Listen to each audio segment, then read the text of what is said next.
लेकिन अभी तक रोज़गार के मसले पर सरकार बिल्कुल विफल रही है, या शायद आप भी स्वीकार करेंगे। आंदोलन चल रहे हैं, तो केएन त्रिपाठी उस पर भी कुछ बोलेंगे, या सिर्फ भाषाई जो त्रुटियां उस पर ही? आज से कुछ दिन पहले ही आप ही के पार्टी के अध्यक्ष रमेश उरांव ने एक पीसी किया था। उन्होंने साफ तौर पर कहा कि जो भाषाएं जोड़ी गई हैं उनका जोड़ा जाना बहुत आवश्यक था। तो ऐसे में आपकी पार्टी के समर्थन की सरकार है, आप चाहते तो किसी फोरम के थ्रू उन तक बात पहुंचा सकते थे, लेकिन ये प्रेस कॉन्फ्रेंस करने की नौबत क्यों आ रही है? इतना बड़ा ब्लंडर होता रहा है। हम 21 साल में सिर्फ 6 जेपीएससी हो पाई है। जेएसएससी भी अब रेगुलर परीक्षाएं नहीं ले पाती हैं। जो परीक्षाएं होती हैं विवादित हो जाती हैं। सॉल्यूशन क्या है केंद्र त्रिपाठी जी, आपको लगता है किसी की सरकार रहे यह स्थिति बदल नहीं रही है? झारखंड में रोजगार का मुद्दा शायद सबसे बड़ा है, और रोजगार को लेकर हर बार नियोजन नीति पर या उन नीतियों पर बात अटक जाती है जो सरकारें लागू करती हैं। इसके पिछले सरकार में रोजगार के मसले पर नियोजन नीति को लेकर ही विवाद हुआ और अंत में कोर्ट ने रद्द कर दिया। अब फिर से जेएसएससी द्वारा परीक्षाओं को लेकर एक नीति बनी है, जिस पर नीति बनने के ठीक एक दिन बाद ही विवाद शुरू हो गया। एक बार पहले भाजपा के प्रवक्ता प्रतुल चाहदेव ने पीसी किया, फिर पूर्व मुख्यमंत्री रघुवर दास ने पीसी किया, और अब केएन त्रिपाठी पीसी कर रहे हैं इसी मसले को लेकर। कुछ भाषाएं जोड़ी गई हैं इस नीति में, कुछ भाषाएं हटाई गई हैं, इसी को लेकर विवाद चल रहा है। हमारे साथ केएन त्रिपाठी हैं, हम इन्हीं से बातचीत करते हैं। झारखंड में जब से नई सरकार बनी है और उसके पहले से भी रोजगार का मुद्दा बहुत ही गंभीर रहा है, और हर बार जो पेंच है वो आकर फंसता है नियोजन नीति या उन नीतियों पर जिसके आधार पर नौकरियां होनी है। एक बार कोर्ट ने एक को रद्द कर दिया है, अब फिर से एक नीति बन रही है। पूरा का पूरा मामला इसी पर केंद्रित है। क्या लगता है, भाजपा के पीसी करने के बाद फिर कांग्रेस के ही आप ही की समर्थन की सरकार है, आपको पीसी करना पड़ रहा है इस मसले? नहीं, पीसी करने का मतलब है कि जो हम लोगों का व्यूज़ है वो सरकार के कैबिनेट के लोग, माननीय विधायकगण और राज्य की जनता इन मसलों पर विचार करे, और इन मसलों पर जहां त्रुटियां रह गई हैं उस त्रुटियों में संशोधन करे। और इसमें हम अकेले नहीं हैं।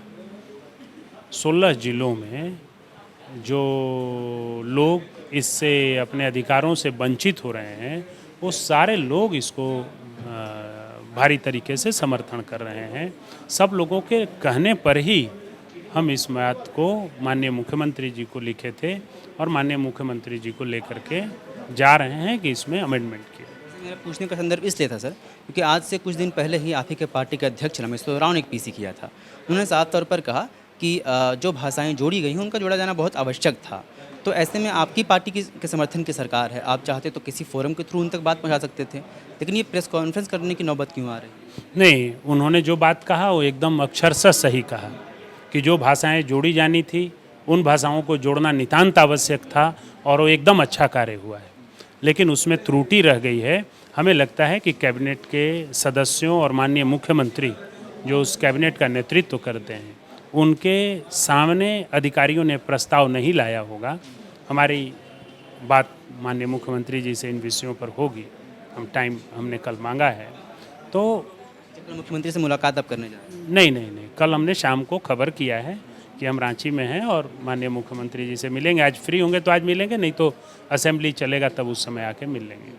तो माननीय मुख्यमंत्री जी के संज्ञान में ये मामला नहीं लाया होगा अधिकारियों ने, और यहाँ तो अधिकारी मालिक हो जाते हैं सरकारों में, तो इसलिए ये बात छूट गई है, उसको हम लोग सुधार पहुंचाने के लिए। हाँ। अच्छा, रोजगार को लेकर सर पहले से भी आंदोलन चलते आ रहे थे। जिस वक्त हम बैठे हैं ये अगस्त का महीना चल रहा है, नियुक्ति वर्ष जिसका वादा खुद आपके समर्थन के सरकार के मुखिया हेमंत सोरेन ने किया था, लेकिन अभी तक रोजगार के मसले पर सरकार बिल्कुल विफल रही है, या शायद आप भी स्वीकार करेंगे। आंदोलन चल रहे हैं, तो केएन त्रिपाठी उस पर भी कुछ बोलेंगे, या सिर्फ भाषाई जो त्रुटियां उस पर ही? नहीं, हम सारे चीज़ों पर बोलेंगे, लेकिन आज सिर्फ भाषा पर बोलेंगे, क्योंकि हम इस भाषा को डाइल्यूट नहीं होना देना चाहते। इशूज़ को कन्वर्ट करके रोज़गार पर भी बोलेंगे, रोज़गार कैसे सृजन हो उस पर भी बोलेंगे, दूसरी चीज़ों पर भी बोलेंगे, लेकिन आज सिर्फ भाषा पर बोलेंगे। आज आप भाषा के बारे में जितना पूछना चाहते हैं, उन विषयों के बारे में पूछना चाहते हैं उस पर पूछें। जो हमारे छात्र इन भाषाओं पर जो परीक्षा देने जा रहे हैं, जो वंचित रहने जा रहे हैं, उन विषयों पर आप पूछेंगे तो उस पर आज। लगता नहीं है कि इस तरह का विवाद जब भी नई नीति आती है कुछ लोग विरोध करते हैं? जैसे पिछले सरकार में देखा था, आपने खुद कहा कि रघुवर दास के अहंकारी सरकार ने इस तरह का निर्णय लिया और गड़बड़ हो गया। हर बार एक नीति बनने पर अगर इस तरह के विरोध होते रहें तो आखिर फंस तो छात्र ही रहे हैं जिनको नियुक्तियाँ नहीं मिल पा रही हैं। हाँ, फर्स्ट तो छात्र ही रहे। झारखंड के ही इसमें भी 30 to 40% छात्र अपने अधिकारों से वंचित रह जाएंगे अपने ही राज्य में नौकरी पाने से। आखिरी सवाल मैं पूछता हूँ, जेपीएससी हो, जेएसएससी हो, तमाम मसलों पर जब भी नियुक्तियां हुई विवादित ही रही हैं। इस बार जो छठी जेपीएससी का मामला था उसमें मेरिट लिस्ट रद्द कर दिया गया। यह कहा कोर्ट ने कि जो नियुक्ति पा चुके हैं, जो अफसर बन चुके हैं, उनकी नौकरियां भी जाएंगी। इतना बड़ा ब्लंडर होता रहा है। हम 21 साल में सिर्फ 6 जेपीएससी हो पाई है। जेएसएससी भी अब रेगुलर परीक्षाएँ नहीं ले पाती हैं। जो परीक्षाएँ होती हैं विवादित हो जाती हैं। सोल्यूशन क्या है केंद्र त्रिपाठी जी, आपको लगता है? किसी की सरकार रहे, यह स्थिति बदल नहीं रही है। देखिए, पिछले 21 सालों में अधिकांश समय तक भारतीय जनता पार्टी ने शासन किया और उसका जितना भी मुखिया हुए बीजेपी के, वो सब अहंकारी, निकम्मे, भ्रष्टाचार को नहीं रोक सके। तो उन लोगों ने, उनका ध्यान ही दूसरे जगह रहा।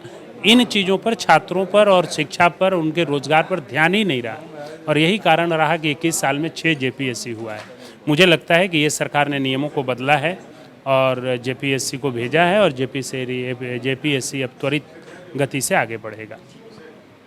जेएसएससी द्वारा ली जाने वाली परीक्षाओं में कुछ भाषाएं हटाई गई हैं, कुछ भाषाएं जोड़ी गई हैं। जिन भाषाओं को हटाया गया है लोग विरोध कर रहे हैं क्योंकि उन भाषाओं की संख्या है जो लोग बोलते हैं। ऐसे में वो वंचित रह जाएंगे उन परीक्षाओं से, उन नियुक्तियों से। इसलिए भाजपा अपना प्रेस कॉन्फ्रेंस कर रही है। फिलहाल केंद्र त्रिपाठी कह रहे हैं कि मुख्यमंत्री तक यह बात पहुँचानी जरूरी थी क्योंकि वो पत्र के माध्यम से पहुँच नहीं पा रहा है। देखते हैं कि इन तमाम विरोध के बीच क्या सरकार यह निर्णय बदलती है या नहीं। आप देख रहे हैं द फॉलो अप, अपने सहयोगी ऋषभ के साथ में विवेक। नमस्कार। विवेकानंद विद्या मंदिर स्कूल एक CBSE affiliated English medium coed school है। हम शिक्षा के साथ संस्कार देते हैं। thefollowup.in. Like, share, and subscribe. www.thefollowup.in